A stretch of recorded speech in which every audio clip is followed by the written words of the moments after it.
श्री कृष्ण कहते हैं कि इस विशाल सृष्टि में मानव ऐसा प्राणी है जिसमें विवेक का प्राधान्य होता है।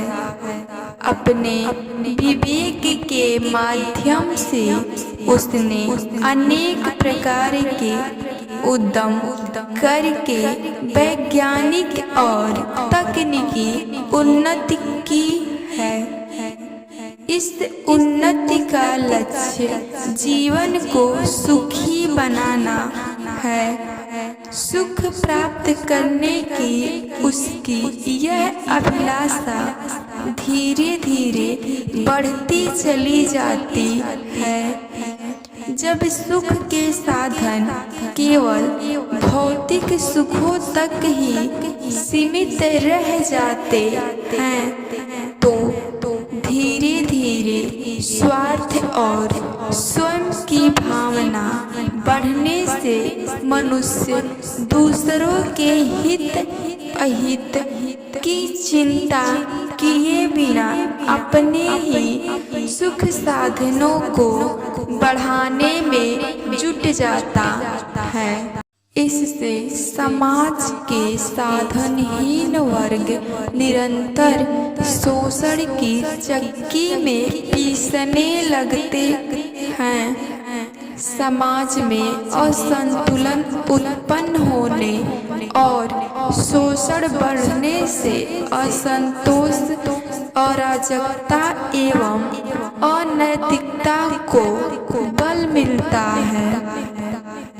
प्रकृति भी इस मानवीय शोषण का शिकार होती है और अंततः इससे प्राकृतिक आपदाएं भी आने लगती हैं। मानव का पूर्ण और प्राकृतिक जीवन केवल लिप्सा, भोग और कामनाओं के जाल में घिर जाता है।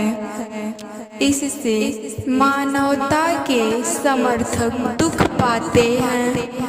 लेकिन इसका एक पक्ष और भी है कि निजी स्वार्थ से उठकर कुछ लोग मानवता की भलाई में ही अपने जीवन को समर्पित कर देते हैं। गीता सिखाती है कि अपनों से अतिरिक्त कोई भी दूसरा तथा हित का अर्थ है भलाई।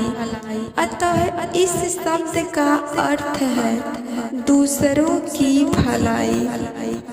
दूसरों का अर्थ है वे लोग जो हमारे अपने नहीं हैं, जिनसे हमारा कोई स्वार्थ नहीं है। कभी कभी हम अपने नाते रिश्ते के लोगों प्रति भी करुणा की भावना रखकर उनका हित करते हैं, लेकिन अपने प्रियजन, परिजन, नाते रिश्तेदारी का हित करना वास्तव में मनुष्य का नैतिक कर्तव्य होता है। इसे सहायता रूप में जाना जा सकता है। इसका भी महत्व होता है और यह सद्कर्म है। मानवीयता और मानव का धर्म भी है, लेकिन परहित इससे भिन्न अर्थ संकेतित करता है। जब अपने हित अहित, लाभ हानि का ध्यान रखे बिना दूसरे लोगों का हित, उनकी भलाई की जाती है तो यही कर्म परहित कहलाता है। परहित करने वाला व्यक्ति परोपकारी होता है।